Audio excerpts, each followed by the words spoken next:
샬롬 샬롬 샬롬 샬롬. 하나님 사랑합니다. 여러분 주 안에서 사랑합니다. 오늘은 아모스의 소선지서죠. 1장 말씀입니다. 1절에서 15절까지 있죠. 아모스가 이스라엘에 대하여 이상으로 받은 말씀이다. 아모스가 스스로 얘기하는 게 아니죠. 하나님께서 주신 이상을 받아서 그대로 말씀하신 내용이 1절부터 15절까지 나타나 있습니다. 유다왕 우시아의 시대이죠. 우시아의 시대. 곧 이스라엘 왕 요아스의 아들 여로보암 시대 지진전 2년에 도구와 목자 중 아모스가 이스라엘에 대하여 이상으로 받은 말씀이라. 이렇게 시작합니다. 그가 이르되 야훼께서 시온에서부터 부르짖으시며 예루살렘에도 소리를 내시리니 목자의 초장이 마르고 갈멜산 꼭대기가 마르리로다. 이스라엘 이웃 나라들이 내리신 벌들이 쭉 나타나 있습니다. 3절에서 5절까지 야훼께서 이와 같이 말씀하시되 다메섹의 서너 가지 죄로 말미암아 이렇게 말씀합니다. 또한 6절부터 8절까지 말씀은 가사에 대해서 말씀하죠.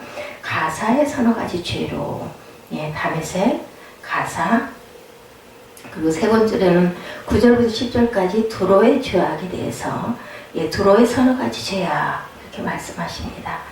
내가 그거를 돌이키지 아니하기는 그들이 형제의 기억을 기억하지 아니하고 모든 사로잡은 자를 에돔에 넘겼다라고 얘기를 하시죠. 전부 다 끌어 에돔에 넘겼습니다. 경부 길르앗을 압박하였습니다. 그리고 베네닷의 궁궐들을 살렸습니다. 이렇게 말씀을 하시고 계십니다. 그리고 13절에서 15절까지는 길르앗의 아이벤 여인의 배를 갈랐다라고 아주 무서운 그러한 이야기가 나타나고 있습니다. 야훼께서 이에 같이 말씀하시되 암몬 자손의 서너 가지 죄로 말미암아 내가 그에게 벌을 돌이키지 않은 이는 그들이 자기 지경을 넓히고자 길르앗의 아이벤 여인의 배를 갈랐다. 내가 라빠성에 불을 놓아 그 궁궐들을 사르되 전쟁의 날에 외침과 뼈리 바람의 날에 그들의 왕은 그 지도자들과 함께 사로잡혀가리라 야훼께서 말씀하셨느니라. 이렇게 아주 무서운 이방 민족들의 죄악을 하나님께서 누구에게 아모스에게 그 영을 이상의 영을 전하죠. 아모스서는 12권의 소선지서 중에서 세 번째 호세아, 요엘, 아모스 이래서 세 번째 성경책입니다. 창세기에서부터 우리가 잘 알지만 신명기까지 율법서죠. 모세오경이라고도 합니다. 여호수아에서 에서까지 12권을 역사서 욥기에서 욥기에서부터 시작해서 아가서까지 5권을 뭐라 그래요? 시가서.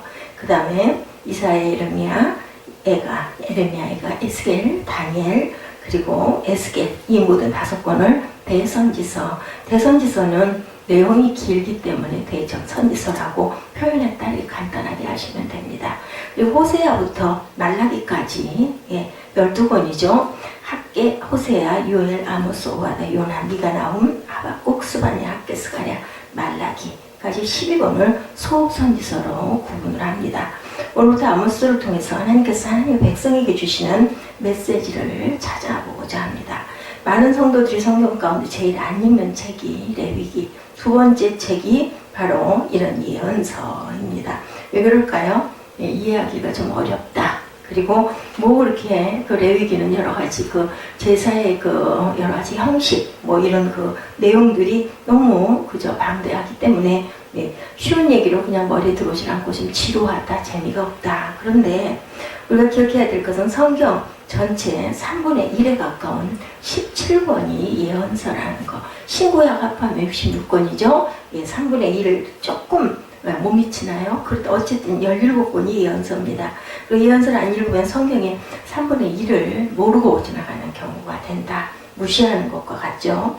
그러므로 우리는 예언서에 어떻게 하면 유익하고 그 안에서 우리가 말씀의 진리를 깨달아 아는가 하는 자세를 연구하면서 읽어야 할 필요성이 있습니다. 예언서가 어렵고 심판의 메시지만 있기 때문에 읽지 않겠다고 하면 결국은 손해는 저와 여러분들이라는 거.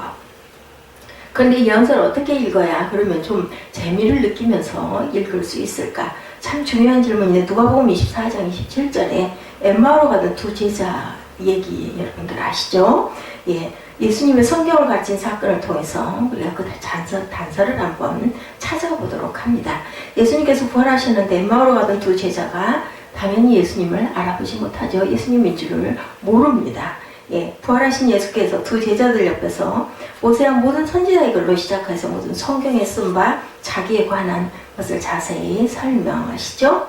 모세오경에서도 예수님에 대한 말씀이 있고 선지자일과 모든 성경이 예수님에 대한 어떤 그 말씀 그리고 또 먼저 일어나는 그 어떤 그 내용들이 구약에도 나타나죠. 그것을 풀어서 설명하니까 제자들이 그만 그 말씀에 빠지는 것을 우리가 봅니다. 그래서 이들은 예수님을 자기들과 함께 유하시고 성경을 더 풀어달라고 부탁을 합니다.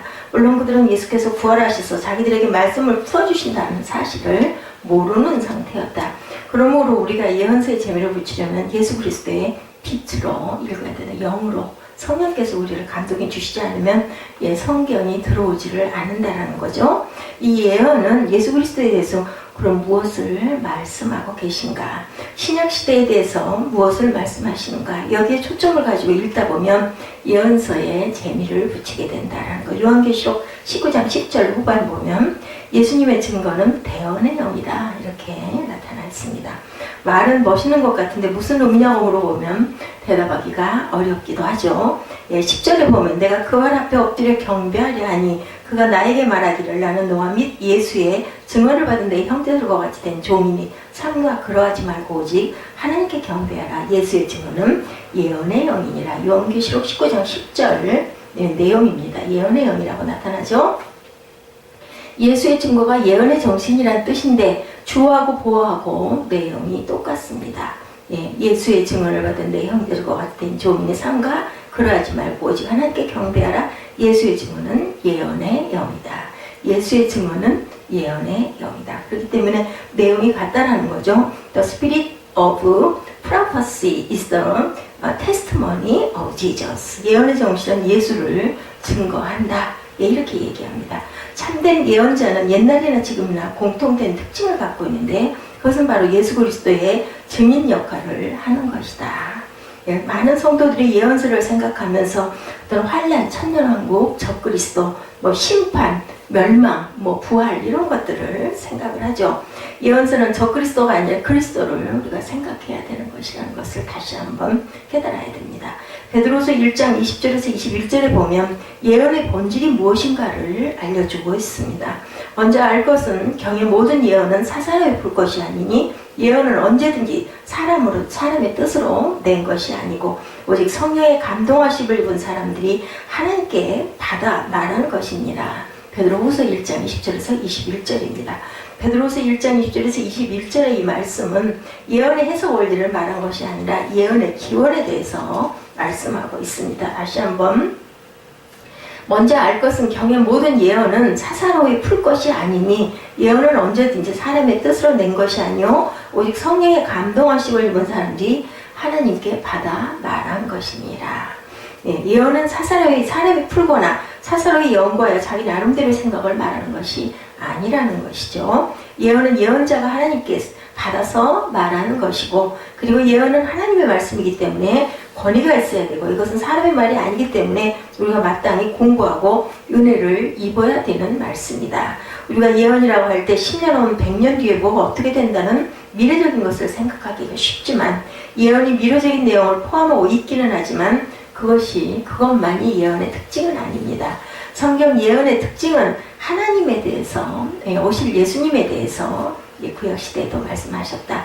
하나님의 뜻은 무엇인가? 하나님의 구원은 어떻게 오는가? 하나님의 심판은 왜 오는 것인가? 이런 것에 대한 것을 어떤 비유로, 상징으로, 어떤 사건으로 아니면은 어떤 기적이 예수님 오시고 나서는 기적의 사건들로 나타납니다. 이처럼 예언의 중심은 하나님이다. 예언이 바로 말씀이라는 거죠. 그러므로 이스라엘아 내가 이와 같이 내게 행하리라. 내가 이것을 내게 행하리니 이스라엘아 내 하나님 만나기를 예비하라. 아모스 4장 12절에 말씀합니다. 예언서를 읽을 때 하나님께서 하신 말씀을 통해서 하나님을 만나고자 해야 합니다. 이 예언의 말씀을 읽고 공부할 때 하나님을 만나게 되시기를 바랍니다. 아모스서가 소선지서이지만 9장에 걸쳐 비교적 소선지서 치고는 좀 길죠. 오늘은 서론을 먼저 함께 나누기 원합니다. 자, 이 첫 번째 말씀하시는 주체는 누구신가? 예, 나타나 있죠. 1장 3절에 보면 야훼께서 가라사대 이렇게 나와 있습니다. 예, 우리 새 성경이죠. 예, 야훼께서 이와 같이 말씀하시되 가라사대가 아니라 이와 같이 말씀하시되 이렇게 말씀하시죠. 아모스 1장 6절, 예, 그 다음에 9절, 11절, 13절, 2장 1절에서 계속해서 야훼의 말씀이 예, 이렇게 말씀합니다. 3절에도 야훼께서 이와 같이 말씀하시되, 그리고 6절에도 야훼께서 이와 같이 말씀하시되, 9절에도 야훼께서 이와 같이 말씀하시되, 그리고 야훼께서 이와 같이 말씀하시되 11절에도 나타나 있습니다. 그리고 13절에도 야훼께서 이같이 말씀하시되, 9절에도 야훼께서 이같이 말씀하시되, 6절에도 이같이 말씀하시되, 그리고 또 3절에도 야훼께서 이같이 말씀하시되, 또 1절에도 보면 끝에 이스라엘에 대하여 이상으로 받은 말씀이라 하나님께서 말씀하셨다라는 거죠. 그것을 누가? 예, 아모스가 얘기하고 있다라는 이야기입니다. 예, 아모스서는 아모스라는 사람이 개인적으로 무엇을 연구해서 발표하거나 사사로운 견해를 말하는 것은 아니죠. 단지 도구가 되어서 아모스가 창조주 하나님이신 야훼의 말씀을 증거하고 있는 것이다. 그러므로 말씀하시는 주체는 사람은 아모스이지만 주체는 여호와 하나님이시다. 그리고 하나님이 말씀하실 때 사용하신 도구는 두 번째 그러면 무엇인가? 누가요? 말씀하신 주체는 하나님이시고, 두 번째 도구는 두고와 목자 중 아모스가 이스라엘에 대하여 묵시 받은 말씀이다. 1장 1절에 보면은 목자 중 아모스가 이스라엘에 대하여 예, 그 전 성경, 개혁전 성경에는 묵시, 여기 새 성경에는 보면은 예, 이상이라고 나타나 있습니다. 성령을 받으신 그런 말씀이죠. 두고와 목자 중 아모스가 이스라엘에 대하여 예, 그 영을 받은 말씀이다 라고 얘기하죠. 이상으로 말씀하신 것이다. 근데 하나님께서 아모스 선지자에게 계시를 주실 때 청각도 사용하시고 시각도 사용하셔서 계시를 주셨다라는 거죠. 이스라엘에 대하여 예, 볼 시자죠. 그러니까 예, 이상도 마찬가지입니다. 본 것입니다. 그리고 또한 들은 것이죠. 눈으로 보았다라는 겁니다. 그렇다면 왜 청각과 시각을 동시에 사용했을까? 정확하게 전달하기 위해서 그렇게 하셨죠. 그렇기 때문에 때로는 우리에게 하나님께서 어떤 특별한 경우에는 예, 환상으로 보여주시기도 하고, 또한 귀에 들려주시기도 하고, 눈으로 또한 성경을 보면서 그 성경이 살아서 내 안으로 역사해서 확 달겨드는 경우를 여러분들 아마 경험하셨을 겁니다. 구약 성경에서 사람을 소개할 때는 보통 누구의 아들 누구다 이렇게 소개를 하는데, 예, 예를 들어 부두엘의 아들 요엘, 느밧의 아들 여로보암과 같이 소개하는데 아모스는 그의 고향과 직업으로 소개되어지고 있습니다. 왜냐하면 아모스의 아버지의 이름을 말해봐야 알지 못하니까 예, 그렇게 했을 것입니다. 그의 고향 드고아는 예루살렘에서 남쪽으로 약 20km 떨어진 곳으로 남방 유다에 있는 마을입니다. 드고아라는 동네에 지혜로운 사람들이 많이 살았다고 합니다. 다윗 왕의 이야기에서도 요압 장군이 다윗의 아들 압살롬을 데리고 올 때 드고아의 여인을 함께 데려와 다윗 왕에게 말하도록 하여서 다윗의 마음이 돌아선 것을 우리가 압니다. 그러니까 드고아 사람들은 머리도 좋고 말도 잘하는 아마 특징을 갖고 있었던 것 같습니다. 그런데 아모스의 직업은 목자, 양치는 사람, 양치기. 누가 생각나요? 다윗도 양치기였었죠. 나는 선지자가 아니며 아모스 7장 14절에 보면 선지자의 아들도 아니요 나는 목자요 뽕나무를 배양하는 자다. 목자입니다. 그리고 예, 양치기입니다. 아모스는 뽕나무 농사를 하는 사람이고 목자이고 양을 치며 뽕나무를 기르는 평범한 농부입니다. 당시 제사장들도 많고 선지자도 많았는데 왜 평범한 농부를 선지자로 하나님께서 부르셨을까? 그것은 선지자와 제사장들이 하나님의 말씀을 받을 만하지 못하기 때문이었습니다. 대부분의 제사장들이 자격이 없는 가짜 제사장이었고 선지자들도 가짜 선지자들이었기 때문에 하나님께서 쓸 수가 없어서 열왕기상 12장 31절에 보면 여로보암 1세가 금송아지를 만들어서 단과 베델 두 군데에다가 제단을 세우죠. 그리고 산당을 짓고 레위 자손이 아닌 보통 백성으로 제사장을 삼아서 날짜도 자기들이 편리한 날짜에 맞춰가지고 예, 무조건 그 제사를 드리는 모습을 봅니다. 그러니까 제사장들이 모두 가짜, 여로보암 1세, 2세 시대 모두 그랬다는 것을 알 수가 있습니다. 이런 현상은 교회 역사상 계속되어 오고 있고 지금도 목사라고 해서 다 진리를 말하는 것이 아닐 수도 있다는 것, 또 다 거룩한 삶을 사는 것도 아닐 수도 있다는 것을 우리가 짐작해 볼 수가 있습니다. 19세기 화란에서 목사임에서 수상까지 된 아브라함 카이퍼라는 유명한 분이 계시는데 그는 젊은 시절 한때 자유주의 신학에 물들었다고 합니다. 그런데 그가 25살 되던 1863년에 화란의 한 시골에 있는 베이스트라는 동네 교회에 담임 목사가 되셨어요. 거기서 설교를 계속하는데 한 부인이 몇 주일 교회 나오더니 갑자기 안 나오더라는 겁니다. 그래서 신방을 갔어요. 왜 교회를 나오지 않으십니까? 라고 물어봤더니 그 부인이 목사님에게 말씀합니다. 당신의 말씀은 자유주의 신학입니다. 당신의 복음을 설교하지 않기 때문에 내가 당신의 설교를 듣고 싶지가 않습니다. 이렇게 대답을 했대요. 이 말을 듣고 머리가 뛰어나고 자유주의 신학에 물든 25살의 아브라함 카이퍼가 큰 충격을 받고 자기가 신학에 심각한 문제가 있는 것을 깨달았다고 합니다. 그 후에 그는 공부를 계속해서 결국 개혁주의 신학의 큰 스승이 됩니다. 그리고 그는 화란의 수상까지 되죠. 스펄전 목사님은 15살에 예수님을 믿게 되고 17살 때부터 목회를 시작해서 신학교를 못 다녔다고 합니다. 그럼에도 그는 위대한 설교가가 되었죠. 그런데 그가 누구에게 신학을 배웠느냐면 15살 때 캠브리지 뉴마켓 마을의 학교에서 보조교사 일을 할 때 학교 주방장이었던 메리킹이라는 여사를 통해서 은혜를 받았다고 합니다. 메리킹 여사는 가스펠 스탠다드라고 하는 잡지를 구독하면서 하나님의 주권과 은혜의 교리를 믿으며 알고 있던 사람이었는데 이 나이든 부인이 15살짜리 어린 스펄전과 대화하면서 스펄전이 은혜의 교리를 깨우치는 결정적인 도움을 주기도 했다고 하죠. 그래서 스펄전 설교집으로 보면 메리킹 여사에 대한 이야기가 여러 군데 반복해서 나옵니다. 왜 예수님은 어부나 세리 같은 사람들을 사도로 택하셨을까? 여러분들 가끔 궁금하시기도 하시죠? 그 사도들 중에 보면 어디 명함이 찍힐 만한 직업을 가진 사람이 하나도 없습니다. 예수님 제자, 12제자, 그렇죠? 대부분이 어부이거나 세리였고 예수님을 따랐던 사람들 중에는 창녀 출신들도 또한 많았죠. 그 여성 예수님을 또 따르고 섬기던 그런 제자들도 많이 있었습니다. 마리아, 막달라 마리아라는 이름도 참 많았죠. 왜 그런 사람들을 택하여 사도로 쓰셨을까? 그것은 당시의 제사장들이나 바리새인들 그리고 서기관들을 하나님께서 쓸 수 없었기 때문에 그렇게 하셨다라는 거죠. 그들이 영적으로 완전히 어둠에 처해 있었기 때문이기도 했다. 차라리 아무것도 모르는 그러한 사람을 가르쳐서 새롭게 쓰셨다라는 겁니다.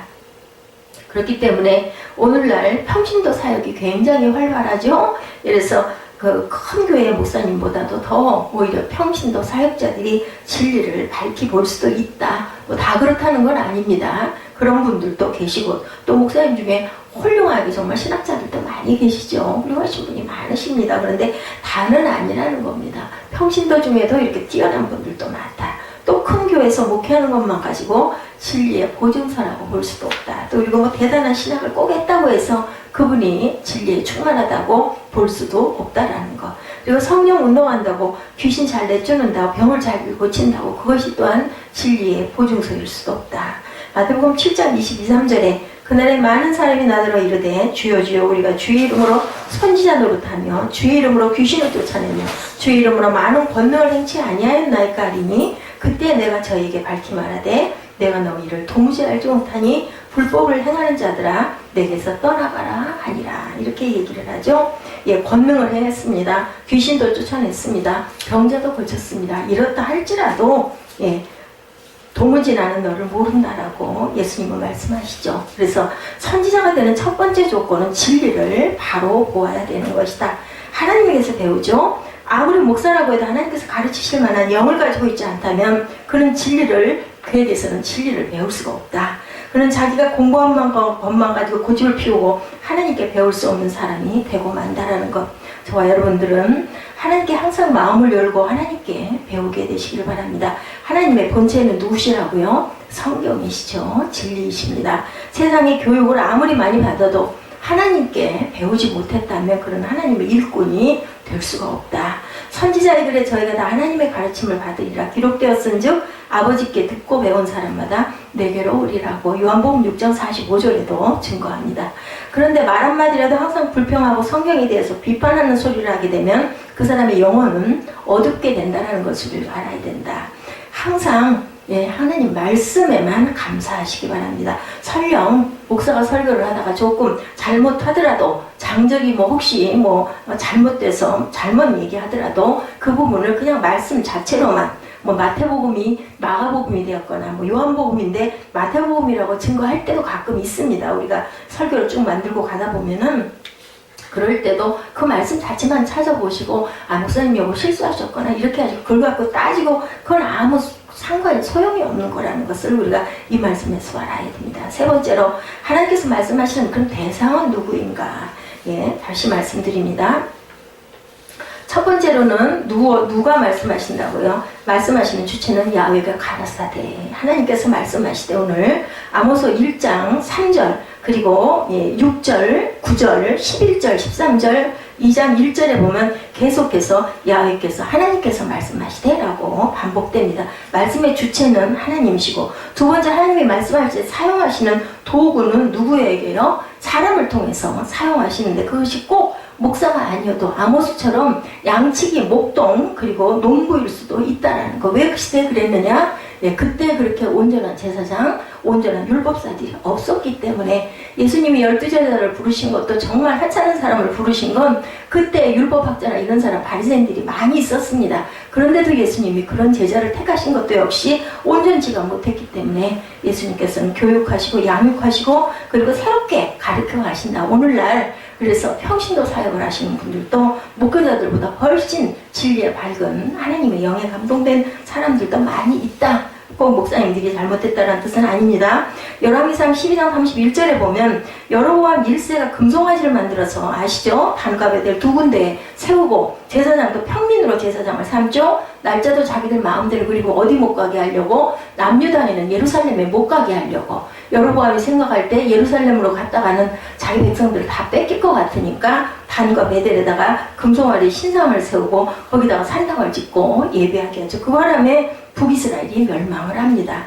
제사장들이 모두 가짜였다는 거죠. 여로보암 1세, 2세 모두 그랬다는 것이 성경에 나타납니다. 이런 현상은 교회 역사상 계속됩니다. 그래서 목사라고 해서 다 진리를 아는 것도 아니고 목사라고 해서 다 거룩한 삶을 사는 사람이 다는 아니다. 그래서 아브라함 카이퍼 말씀을 드렸고 찰스 스펄전 목사님은 15살에 예수를 믿고 목회를 17살부터 하다 보니까 신학교를 다니지 못했다. 그리고 메리 킹이라는 여사에게 캠브리지 뉴마켓 마을의 학교에서 보조교사 일을 할 때 주방장이었던 여사에게 말씀을 서로 나누고 그 교리를 깨우치는 결정적인 그러한 이유가 되었다라는 말씀을 드렸습니다. 예수님은 어부나 세리를 사용하신 부분이 바로 제사장이나 바리새인들 그리고 서기관들은 하나님이 쓸 수가 없었기 때문이다. 그래서 아무리 귀신을 쫓아내고 아무리 병을 고치고 아무리 권능을 행한다 할지라도 내가 너를 도무지 알지 못한다. 불법을 행하는 자들아 할 수도 있다는 거죠. 그래서 선지자가 되는 첫 번째 조건은 진리를 바로 보아야 된다. 선지자의 글에 저희가 하나님의 가르침을 하리라 기록되었은즉 아버지께 듣고 배운 사람마다 내게로 나온다고 말합니다. 그러니까 말씀하게 하시는 대상은 바로 누구였다고요? 사람들에게 북이스라엘 백성을 향해서 말씀하셨죠. 드고와 목자 중 아모스라 이스라엘에 대하여 묵시 받은 말씀이라고 아모스 1장 1절에 말씀하고 있다라는 겁니다. 아모스가 예언하던 당시는 여로보암 2세 때입니다. 그때 지진이 났습니다. 너희가 그의 산골짜기로 도망하되 유다왕 우시야 때 지진을 피하여 도망하던 것같이 하리라. 스가랴 14장 5절입니다. 바벨론 포로에서 돌아와 수백 년이 지나도 우시야와 여로보암 2세 시대에 일어난 지진을 유다 백성들이 기억하고 있었던 것이다. 이 지진이 언제 일어났냐? 어떤 사람은 760년이라고 하고도 755년에 일어났다고 하는데 어쨌든 BC 750년경 예수님 오시기 전 750년 중반쯤에 일어났다고 봅니다. 그래서 아모스는 남왕국 유다에 살면서 북왕국 이스라엘을 향해서 예언을 한 거예요. 그러니까 30몇 년 동안 계속 예언을 했는데 결국은 남유다도 망해버리고 말죠. 그래서 모든 성경은 어떻게 된다? 하나님의 감동으로 된 것으로 교훈과 책망과 바르게함과 의로 교육하기에 유익하다고 디모데후서 3장 16절에 말씀하고 있습니다. 만약 예언서가 그 시대의 사람들만 대상으로 한다면 성경에 빠져버려야 되겠죠. 읽어봐야 우리 시대 사람은 아무런 유익이 없는데, 그때 그 말씀이 오늘도 저와 여러분에게 들려지고 있다는 것은 오늘날 우리에게도 이 부분이 필요하다는 말씀입니다. 그리고 네 번째로 아모스가 살던 시대 상황은 어떠했는가?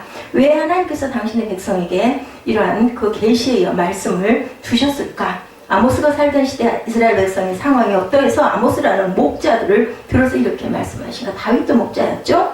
첫째, 당시 이스라엘 백성은 경제적으로 굉장히 부유함이 나타납니다.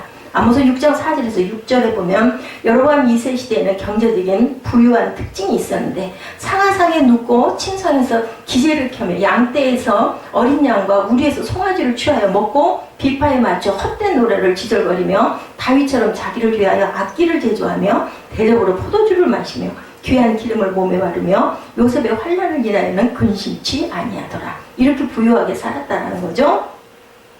그리고 정말 우리나라도 마찬가지죠.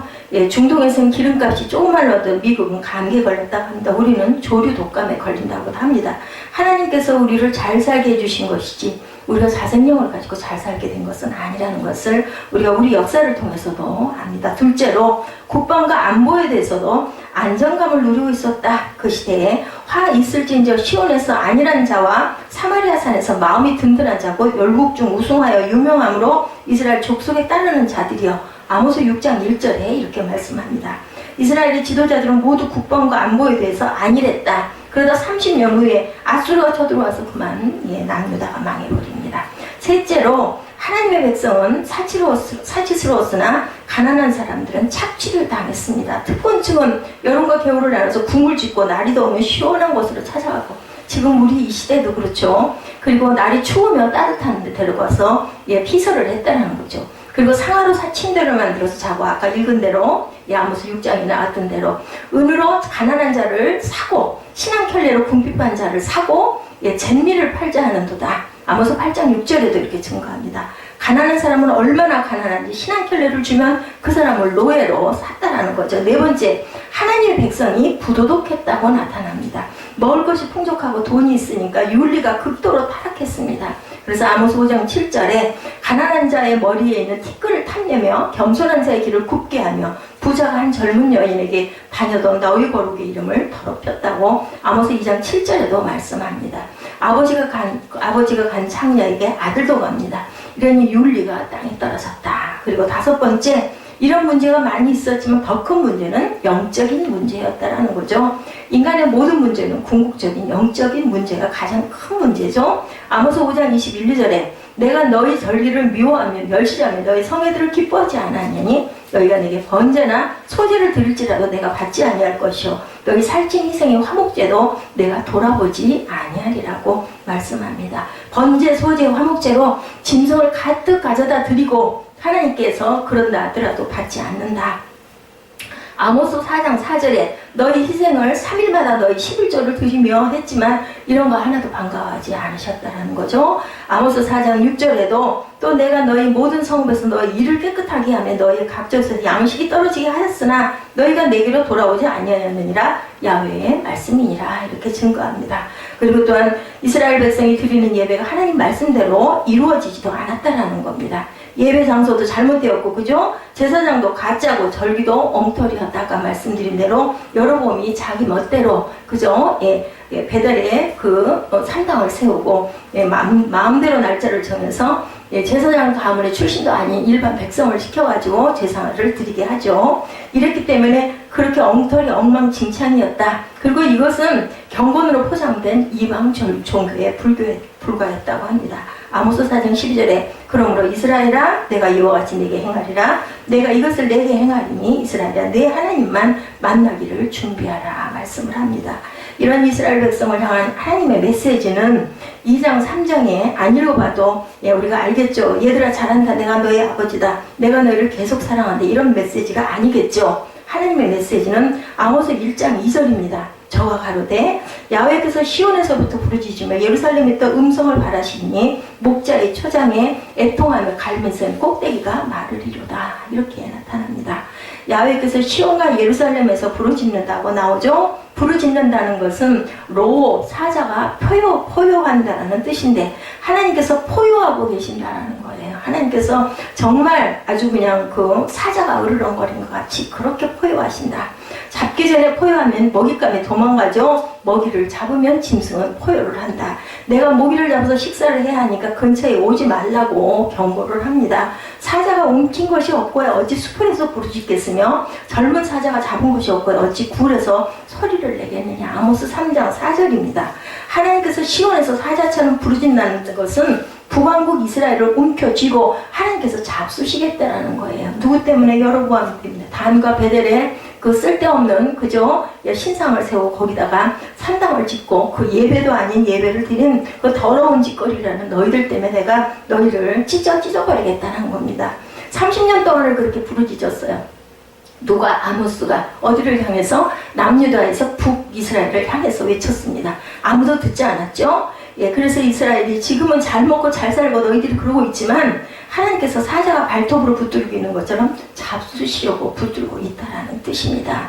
하나님께서 잡수시면 목자의 초장도 갈멜산도 다 물이 마르죠? 목자의 초장은 이스라엘 땅에서 가장 비옥하고 수량이 풍부한 골란 고온을 이야기를 합니다. 여기서 나타나는 목자의 초장이라는 것은 암소들이 많고 물이 풍부해서 가장 비옥한 곳이라고 합니다.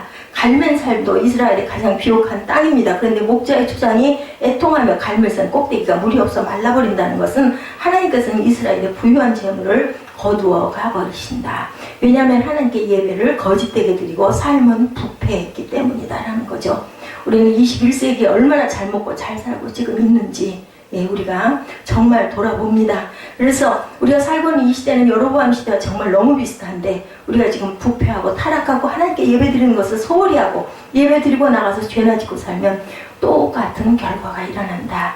두 가지를 기억해야 합니다. 첫째, 예배드리는 자세를 새롭게 해야 된다. 둘째, 나의 삶에 더럽고 죄악된 것이 있으면 정의하고 바르고 경건한 삶으로 두렵고 떨림으로 너희가 그 부활을 이루라고 하죠. 이런 것처럼 이 두 가지가 오늘 아모스는 말씀하는데 아모스가 예언한 것이 주전 755년이고 북왕국 이스라엘이 아스로 왕에게 망한 것이 주전 721년입니다. 불과 몇 년 만에 34년 만에 망합니다.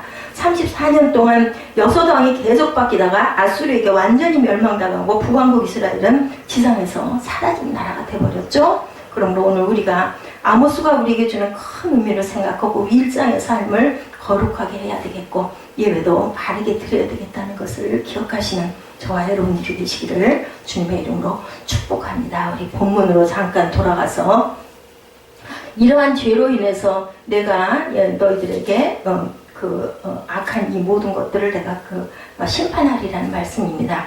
다메섹 1장 3절에서 5절을 보면 길르앗을 압박하였다라고 나타납니다.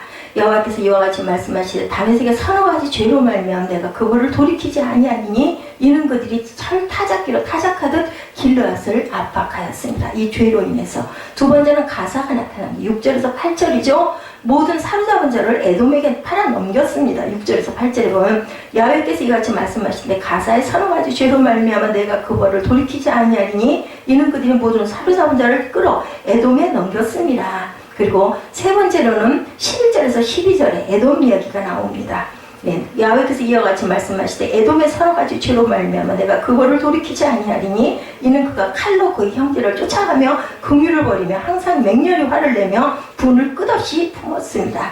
그리고 또한 13절에도 말씀하죠. 야훼께서 이와 같이 말씀하시되 누구 암몬 자손의 서너 가지 죄로 말미암아 내가 그거를 돌이키지 아니하리니 이는 그들이 자기 지경을 넓히고자 해서 길르앗의 아이벤 여인의 배를 갈랐다. 아주 무서운 짓을, 무서운 죄를 범합니다. 이렇기 때문에 내가 너희에게서 돌이키지 아니하겠다. 그래서 14~5절에 보면 내가 라빠성의 불을 놓아 그 궁궐들을 사르되 전쟁의 날에 외침과 회오리 바람의 날에 폭풍으로 할 것이며 그들의 왕은 그 지도자들과 함께 사로잡혀 가리라 야훼께서 말씀하셨습니다.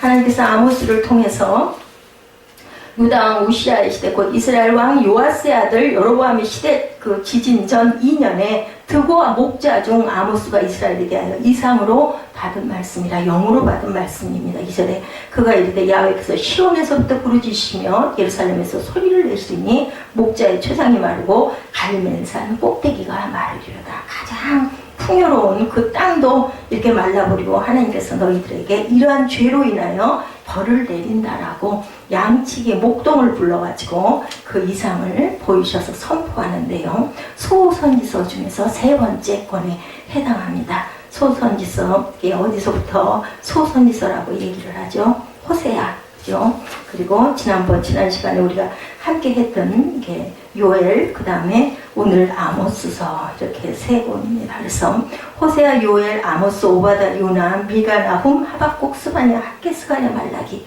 이러한 그 12권이 소선지서. 내용이 짧아서 소선지서. 대선지서는 여러분이 잘 아시는 이사야, 예레미야, 에가, 에스겔, 다니엘 5권. 시가서 5권 아시죠? 모세오경 5권. 그래서 3분의 1에 해당하는 예언서를 우리가 깊이 깨닫고 묵상하고 갈 줄 알아야 되겠다. 이 내용으로 여러분 관계를 가졌습니다.